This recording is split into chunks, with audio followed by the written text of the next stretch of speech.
د خیبر پښتونخوا په یو ښکلي غونډۍ کې پروت زرغون نومي کلي د خپلو رواجونو او سادګۍ له وجې مشهور و.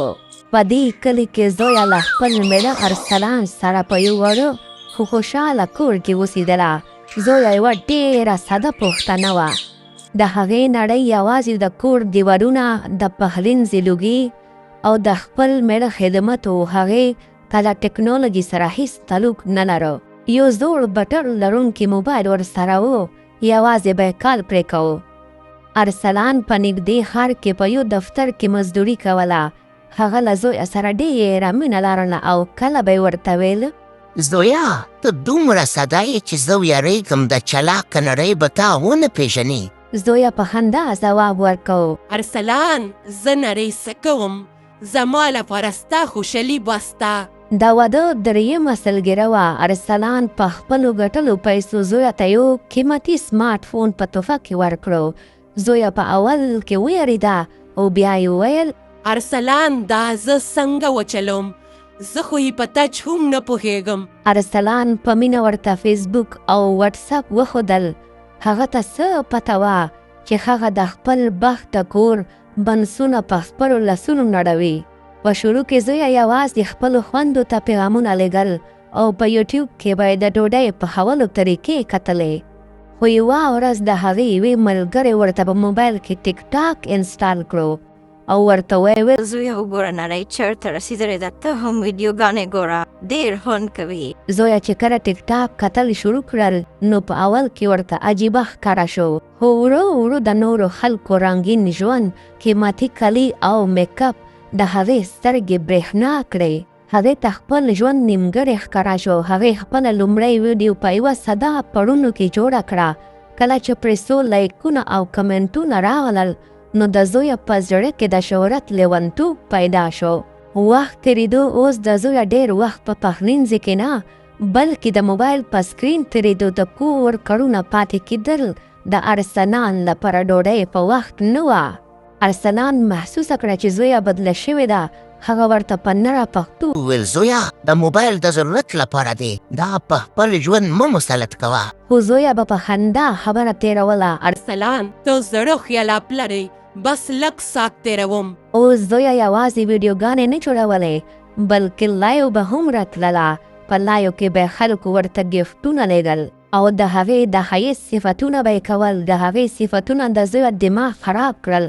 هغې ته داسې ښکارېده چې هغه د دې وړه کلي او ارسلان لپاره نه ده پیدا شوې.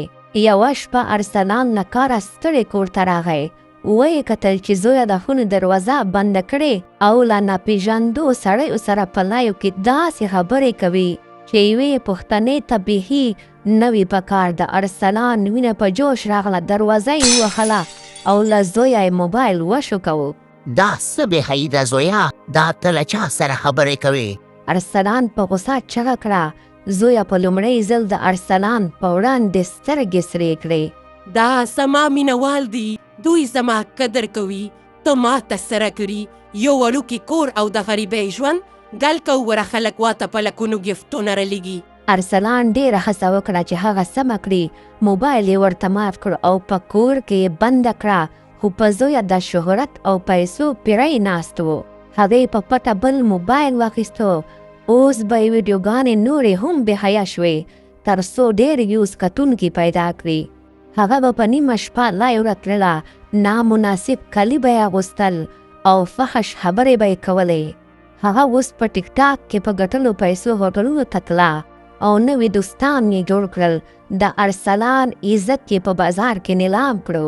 په کلي کې به خلکو د ارسلان په شا خبرې کولې. ګوره د ارسلان ښځه څه کوي. یو ماښام ارسلان زویه ته قرآن کریم کېښودو او ورته ویل: زویا، زه په وروستی ځل درته وایم، سوال کوم دا هر څه پرېږده. زه به هر څه هېر کړم او تا ته به بښنه وکړم. زما عزت جنازه مه وباسه. خو زویه د قرآن حرمت هم نه وساته. هغه یو طرف ته کړ او ویل: زه ستا بښنې ته ضرورت نه لرم. ما ته طلاق راکړه. زه خپل ژوند په خپله پښه تېرول غواړم. د ارسلان د زغم کاسه ډکه شوه. هغه سړی چې د زویه پښتو کې بازوی لاړو نو مړ کېده به اوس یې په زړه کې د نفرت اور بل و. د شپې 2 بجې وې. ټول کلی په خوب و، خو د ارسلان له کوره د زوی د خندا غږونه راتلل. هغه په لایو کې له چا سره په بېشرمۍ خبرو اخته وه. ارسلان په خاموشۍ د زویه خونې ته ننوتو. په لاس کې تیره چاړه چاقو وه. زویه ورته وکتل او په تمسخر یې وخندل. راغلی اوس به بیا کوم نصیحت راته کوي؟ ارسلان هیڅ ونه ویل. د هغه په سترګو کې وینه راغلې وه. هغه په یو وار د زویه ستونی ونیو. د زویه موبایل یې په ځمکه وغورځوو او لایو سټریمینګ لا هم روان و. نړۍ په ژوندۍ بڼه کتل چې څنګه د یو سټار د ژوند ډیوه مړه کیږي. ارسلان په یو بل پسې په هغې ورونه وکړل تر دې چې د زویه ساه ووته. په خونه کې خاموشي شوه. یوازې د زویه له موبایله د خلکو د کمنټونو غږونه راتلل. چا بد رد ورته ویل او چا ګفټونه رالیږل. ارسلان په خونه ځمکه کېناستو. هغه خپله مینه، خپل عزت او خپل ژوند په خپلو لاسونو ختم کړی و. کله چې پولیس راغلو، ارسلان په خاموشۍ خپل لاسونه ورته ونیول. هغه زویه نه وه وژلی، بلکې هغه فتنه یې ختمه کړې وه چې د هغه ژوند یې دوزخ کړی و.